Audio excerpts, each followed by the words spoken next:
আজকে ফজর নামাজে 23 নম্বর সূরাতুল মুমিনুনের শুরু থেকে 27 নম্বর আয়াত পর্যন্ত তেলাওয়াত করা হয়েছে। সূরার নামকরণ করা হয়েছে আল মুমিনুন।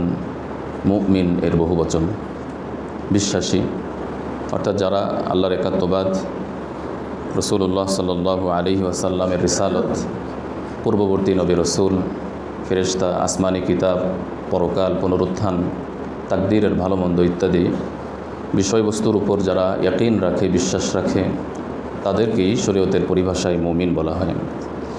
মূলত এই সূরাতে আল্লাহ সুবহানাহু ওয়া তাআলা মুমিনদের কতিপয় বৈশিষ্ট্য আলোচনা করেছেন। এই কারণে এই সূরার নামকরণ করা হয়েছে মুমিনুন। আল্লাহ সুবহানাহু ওয়া তাআলা সূরার শুরুতে মুমিনের কয়েকটি বৈশিষ্ট্য উল্লেখ করেছেন। এর মধ্যে প্রথমেই তিনি উল্লেখ করছেন যে মুমিনরা সফলকাম হয়েছে। কদ আফলাহাল মুমিনুন, মুমিনগণ সফলকাম হয়েছে। প্রকৃতপক্ষে মুমিনগণ সফলকাম হবে, কিন্তু সফলকাম হওয়ার বিষয় যেহেতু নিশ্চিত, এজন্য অতীতকালীন ক্রিয়া দিয়ে ব্যবহার করা হয়েছে। অতীতকালীন ক্রিয়া ব্যবহার করে বলা হচ্ছে যে মুমিনগণ সফলকাম হয়েছে, কারণ মুমিনগণ সফল যে হবে এতে কোনো সন্দেহ নেই। অতীত যেভাবে নিশ্চিত, মুমিনদের সফলকাম ভবিষ্যতে হওয়ার বিষয়টিও নিশ্চিত। তবে কারা সফলকাম হবে? ওই সকল মুমিনগণ যারা নিজেদের নামাজে বিনীত, একাগ্রতার সাথে যারা নামাজ আদায় করে, মনোযোগের সাথে যারা সালাত আদায় করে, তারা সফলকাম হবে। অর্থাৎ আভ্যন্তরীণ মনোযোগ, বাহ্যিক মনোযোগ, আন্তরিক মনোযোগ এবং অন্যান্য বাহ্যিক মনোযোগ সব কিছুর প্রতি খেয়াল করতে হবে। আভ্যন্তরীণ মনোযোগ হচ্ছে অন্য কোনো চিন্তা ভাবনা, চিন্তা চেতনা, দুনিয়াবি বিভিন্ন রকমের খেয়াল ইত্যাদি থেকে নিজের অন্তরকে বাঁচিয়ে রাখতে হবে। আর বাহ্যিক অমনোযোগিতা থেকে বেঁচে থাকতে হবে। যেমন এদিক সেদিক তাকানো, অথবা হাত পাও বেশি নাড়াচাড়া করা, নিজের কাপড় চোপড়ের প্রতি খেয়াল করা, কাপড় ভাঁজ পড়ছে কিনা ইত্যাদি ইত্যাদি, বিভিন্নভাবে কাপড় চোপড় ঠিকঠাক করা নামাজের মধ্যে, এগুলি মনোযোগের ঘাটতি নিয়ে আসে। এজন্য আল্লাহ সুবহানাহু ওয়া তাআলা ইরশাদ করছেন যে যারা নামাজে বিনয়ী, অর্থাৎ যারা একাগ্রতার সাথে, মনোযোগিতার সাথে সালাত আদায় করে, তারা সফলকাম হবে। রাসূলুল্লাহ সাল্লাল্লাহু আলাইহি ওয়াসাল্লাম হাদিসে এসেছে সহিহ আবু দাউদে, যে তিনি মাঝে মাঝে নামাজে এদিক সেদিক তাকাতেন প্রথম দিকে, অর্থাৎ যখন নামাজ ফরজ হয়েছে তখন প্রথম দিকে তিনি নামাজে এদিক সেদিক তাকাতেন। কোনো কোনো বর্ণনা এসেছে আকাশের দিকে মাঝে মাঝে চোখ যেত। তখন এই আয়াত নাজিল হয়। এরপর রাসূলুল্লাহ সাল্লাল্লাহু আলাইহি ওয়াসাল্লাম নিজের চেহারাকে অবনমিত করে রাখেন এবং নামাজে একাগ্রতার সাথে নামাজ আদায় করেন। এরপর আল্লাহ সুবহানাহু ওয়া তাআলা দ্বিতীয় বৈশিষ্ট্য উল্লেখ করেছেন যে ওয়াল্লাযীনা হুম আনিল লাগwi মুরিদুন, যারা অনর্থক অনুপকারী কাজ থেকে বিমুখ থাকে, অনর্থক কাজ থেকে যারা বিমুখ থাকে তারাই সফলকাম, তারাই মুমিন। অর্থাৎ দুনিয়াতে এমন অনেক কাজ আছে, চিন্তা চেতনা, কাজকর্ম, ওঠা বসা, যেগুলি দুনিয়াতে না কোনো কল্যাণ নিয়ে আসে, উপকার নিয়ে আসে, না কোনো আখিরাতের জন্য কল্যাণ বয়ে নিয়ে আসে। এমন সকল কাজকর্ম, এমন সকল ওঠা বসা, এমন সকল চিন্তা চেতনা থেকে যারা বিরত থাকতে পারে, তারাই প্রকৃত মুমিন এবং তারাই সফল হবে। ওয়াল্লাযীনা হুম লিয-যাকাতি ফাঈলুন, যারা যাকাতের ব্যাপারে গুরুত্বপূর্ণ ভূমিকা রাখে এবং যাকাত আদায় করে, তারাও সফলকাম। তৃতীয় যেই বৈশিষ্ট্যের কথা আল্লাহ তাআলা উল্লেখ করেছেন সেটি হলো ওয়াল্লাযীনা হুম লিফুরুজিহিম হাফিজুন, ওই সকল ব্যক্তি যারা নিজেদের লজ্জাস্থানের হেফাজতকারী, অর্থাৎ অপাত্রে, অন্যায়ভাবে, অবৈধভাবে নিজেদের জৈবিক চাহিদা চরিতার্থ করে না, জৈবিক চাহিদা নিবারণ করে না, তারাই সফলকাম। তবে নিজেদের স্ত্রী ছাড়া এবং শরঈ দাসী প্রথা ছাড়া, যদিও বর্তমানে এই দাসী প্রথা প্রচলন নেই, কিন্তু পূর্বে ছিল। তো যাই হোক, আল্লাহ রাব্বুল আলামিন ইরশাদ করছেন যে আল্লাহ তাআলা যে পদ্ধতিগুলো বৈধ করেছেন সেই পদ্ধতি ছাড়া অবৈধভাবে অপাত্রে যারা নিজেদের জৈবিক চাহিদা নিবারণ করে তারা সফল হবে না। পক্ষান্তরে যারা আল্লাহর হুকুম মোতাবেক বৈধ পন্থায় জৈবিক চাহিদা পূরণ করবে তারা সফলকাম হবে। ফামানি বেতাগা ওয়ারাআ যালিক, সুতরাং যারা এছাড়া অন্য কোনো পদ্ধতিতে নিজেদের জৈবিক চাহিদা পূরণ করবে তারা সীমালঙ্ঘনকারী হিসাবে বিবেচিত হবে, তারা অবশ্যই আযাবের মুখোমুখি হবে এবং আল্লাহর জবাবদিহিতার মুখোমুখি হবে। আল্লাহ তাআলা তাদেরকে সফল করবেন না। ওয়াল্লাযীনা হুম লিআমানাতিহিম ওয়া আহদিহিম রাউন, এবং যারা নিজেদের আমানতের ব্যাপারে সজাগ দৃষ্টি রাখে, আমানত রক্ষা করে এবং পারস্পরিক কৃত ওয়াদা এবং অঙ্গীকার পূরণ করে। হাদিসে এসেছে যারা আমানতের খেয়ানত করে, যারা ওয়াদা করে ভঙ্গ করে, তারা মুনাফিক। যাদের মাঝে এই বৈশিষ্ট্যগুলো আছে তাদের মাঝে মুনাফিকের বৈশিষ্ট্য আছে। অতএব মুমিনের বৈশিষ্ট্য হবে তাদের কাছে যে সকল আমানত রাখা হবে সে আমানত তারা যথাযথভাবে আদায় করবে, আমানতের খেয়ানত করবে না, এবং পারস্পরিক যে ওয়াদা অঙ্গীকার তারা করে থাকেন ইচ্ছাকৃতভাবে কোনো অঙ্গীকার ওয়াদার খেলাফ করবে না, প্রত্যেকটি ওয়াদা এবং অঙ্গীকার রক্ষা করার চেষ্টা করবে। তারাই হলো প্রকৃত মুমিন। ওয়াল্লাযীনা হুম আলা সালাওয়াতিহিম ইউহাফিজুন, যারা নিজেদের নামাজের ব্যাপারে যত্নশীল। মুমিনদের বৈশিষ্ট্যের প্রথম যে বৈশিষ্ট্য উল্লেখ করা হয়েছে সেটি হলো নামাজের আভ্যন্তরীণ বিষয়, সেটি হলো নামাজের মনোযোগের ব্যাপারে।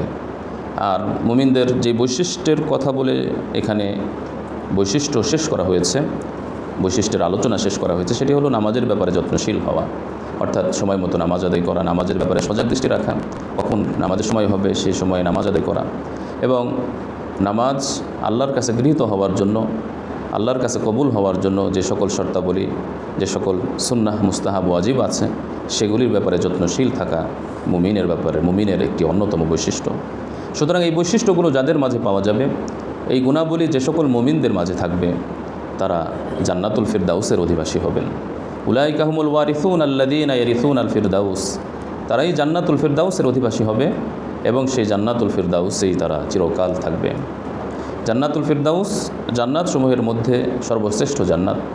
সহিহ বুখারীর হাদিসে এসেছে রাসূলুল্লাহ সাল্লাল্লাহু আলাইহি ওয়াসাল্লাম বলেন, সর্বোৎকৃষ্ট সবচেয়ে উত্তম জান্নাত হলো জান্নাতুল ফিরদাউস। এটি আল্লাহ তাআলার আরশের নিচে অবস্থিত এবং এখান দিয়েই মূলত জান্নাতের বিভিন্ন নহরসমূহ প্রবাহমান হয়। নহরসমূহের উচ্চ স্থান হলো এই জান্নাতুল ফিরদাউস। সুতরাং তোমরা যদি আল্লাহর কাছে জান্নাত চাও তাহলে জান্নাতুল ফিরদাউস চাও। এভাবে রাসূলুল্লাহ সাল্লাল্লাহু আলাইহি ওয়াসাল্লাম জান্নাতুল ফিরদাউসের ব্যাপারে উদ্বুদ্ধ করেছেন এবং আল্লাহর কাছে জান্নাতুল ফিরদাউসের জন্য দোয়া করতে বলেছেন। এভাবে মুমিনদের বৈশিষ্ট্য আলোচনা করার পর আল্লাহ সুবহানাহু ওয়া তাআলা মানব সৃষ্টির রহস্য সম্পর্কে আলোচনা করেছেন। উদ্দেশ্য হলো যে মানুষ তার সূচনা এবং তার অস্তিত্ব কত দুর্বল এবং নিকৃষ্ট। কারণ মানুষকে সৃষ্টি করা হয়েছে নিকৃষ্ট শুক্রকীট থেকে। আল্লাহ রাব্বুল আলামিন সেই শুক্রকীটকে সুন্দরভাবে লালিত প্রতিপালিত করে মানব আকার ধারণ করেছে, মানব আকার প্রদান করেছেন। সুতরাং এখান থেকে যেভাবে মানুষের দুর্বলতা প্রকাশ পায় ঠিক তেমনিভাবে আল্লাহ রাব্বুল আলামিনের মহত্ব এবং বরত্বও প্রকাশ পায়। মহান রব্বুল আলামিন মানুষকে অনস্তিত্ব থেকে অস্তিত্বে এনেছেন, তাও নিকৃষ্ট বীর্য বা শুক্রকীট থেকে মানুষের অস্তিত্ব প্রদান করেছেন।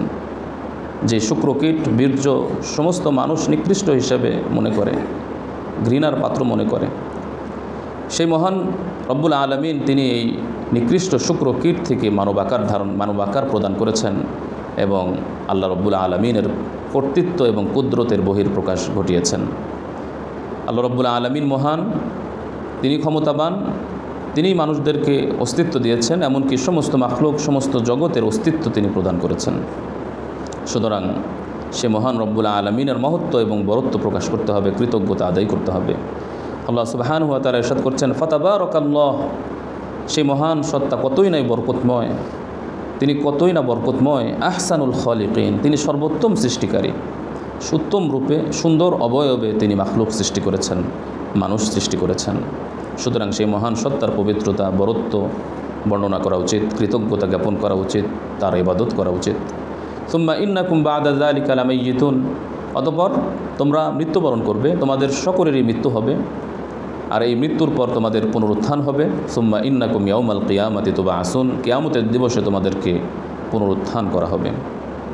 সুতরাং এই জীবন, এই মৃত্যু নিছক জীবন মৃত্যু নয়, জীবন মৃত্যু আল্লাহ রাব্বুল আলামিন অনর্থক সৃষ্টি করেন নাই, বরং এর উদ্দেশ্য হচ্ছে পরকালীন জগতে আল্লাহ রাব্বুল আলামিন সকলকে পরিমাপ করবেন যে কারা আল্লাহর দেওয়া বিধান মোতাবেক নিজেদের জীবন পরিচালিত করেছে এবং নিজেদের আমলনামা সমৃদ্ধ করেছে।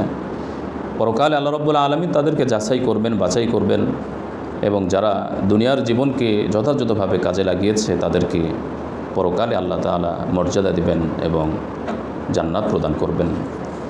এরপর আল্লাহ সুবহানাহু ওয়া তাআলা তিনি যে ইবাদতের উপযুক্ত, তিনি খালিক, তিনি মালিক, তিনি বরত্বের অধিকারী, তিনি মহত্বের অধিকারী, যাবতীয় প্রশংসার অধিকারী, সমস্ত মন্দ গুণাবলী থেকে মুক্ত, এই বিষয়গুলো বোঝানোর জন্য তিনি আরও কিছু কুদরত, কিছু নিয়ামত, কিছু সৃষ্টির আলোচনা করেছেন।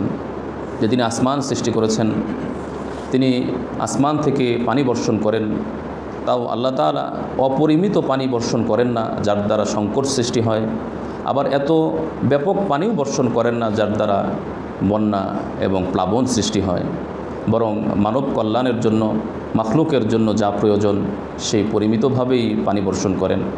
এবং আল্লাহ রাব্বুল আলামিন আসমানের সেই পানিকে বিভিন্ন স্থানে সংরক্ষিত করে রাখেন, নদী, নালা, খাল, বিল, পর্বত, বিভিন্ন ঝর্ণা ইত্যাদিতে আল্লাহ তাআলা সংরক্ষণ করে রাখেন। ভূগর্ভে সেই পানিকে আল্লাহ তাআলা সংরক্ষণ করে রাখেন যেন মানুষ তাদের প্রয়োজন মোতাবেক সেখান থেকে পানি সংগ্রহ করতে পারে। কিন্তু সেই মহান সত্তা যিনি পরিমিতভাবে পানি বর্ষণ করেন এবং পানির ব্যবস্থা করেন, সেই মহান সত্তা চাইলে তোমাদের পানির সংকটে ফেলে দিতে পারেন। তিনি চাইলে এই সমস্ত পানিকে নিয়ে যেতে পারেন, তখন নদী, নালা, খাল, বিল, ঝর্ণা এবং ভূগর্ভে কোনো পানি থাকবে না, তখন তোমরা সংকটে পড়বে। আল্লাহ তাআলা চাইলে এমনটি করতে পারেন, কিন্তু তিনি এমনটি করেন না, কারণ তিনি দয়াশীল, তিনি মাখলুকের জন্য সমস্ত কিছুর ব্যবস্থা করেছেন। শুধু তাই নয়, এই পানির সাহায্যে তিনি বিভিন্ন ফল, ফ্রুট, উদ্ভিদ, শস্য, মানুষের রিজিকের ব্যবস্থা করেন। সেখানে বাগবাগিচা থাকে, আঙ্গুরের বাগান থাকে, বিভিন্ন ধরনের ফল, ফ্রুট তৈরি হয়, উৎপন্ন হয়, সেখান থেকে তোমরা সকলে খেয়ে থাকো। বিভিন্ন উদ্ভিদ উৎপন্ন হয়, বিশেষ করে তুরে সাইনা, তুর পাহাড়ের দিকে এক ধরনের বরকতময় গাছ উৎপন্ন হয়, যে গাছ থেকে তেল হয় এবং সবজির চাহিদা পূরণ করে। সেই গাছটি হচ্ছে জাইতুনের গাছ। জাইতুন বৃক্ষ থেকে জাইতুন ফল হয়, সেখান থেকে জাইতুনের তেল হয় এবং এই জাইতুন আচার হিসাবে, সবজি হিসাবে মানুষ খেয়ে থাকে। এটি একটি বরকতময় একটি সবজি, বরকতময় তেল। রাসূলুল্লাহ সাল্লাল্লাহু আলাইহি ওয়াসাল্লাম হাদিসেও বলেছেন যে তোমরা জাইতুনের তেল ব্যবহার করো এবং জাইতুনের তেল তোমরা খাদ্য হিসাবে গ্রহণ করো, এর মধ্যে রয়েছে বরকত। তো সুতরাং এই আয়াতেও আল্লাহ রাব্বুল আলামিন সেই জাইতুন বৃক্ষের দিকে ইঙ্গিত করেছেন। ঠিক তেমনিভাবে আল্লাহ রাব্বুল আলামিন মানুষের কল্যাণে চতুষ্পদ জন্তু আল্লাহ তাআলা দিয়েছেন, যে চতুষ্পদ জন্তু ব্যবহার করে মানুষ নিজেদের চাহিদা পূরণ করে, নিজেদের কাজ সমাধান করে। এমনকি কিছু চতুষ্পদ জন্তু রয়েছে যেগুলিকে আহার করার জন্য আল্লাহ তাআলা অনুমতি দিয়েছেন, সেখান থেকে গোশতের চাহিদা পূরণ হয় এবং সেখান থেকে দুধ তৈরি হয়। নুসকিকুম মিম্মা ফি বুতুনিহা, তার পেট থেকে নির্গত দুধ তোমাদেরকে আমি আস্বাদন করাই। সুতরাং এই সকল প্রাণী, এই সকল দুধের মধ্যে এবং প্রাণীর মধ্যে, গোশতের মধ্যে রয়েছে তোমাদের অনেক কল্যাণ এবং তোমরা এখান থেকে ভক্ষণ করে থাকো।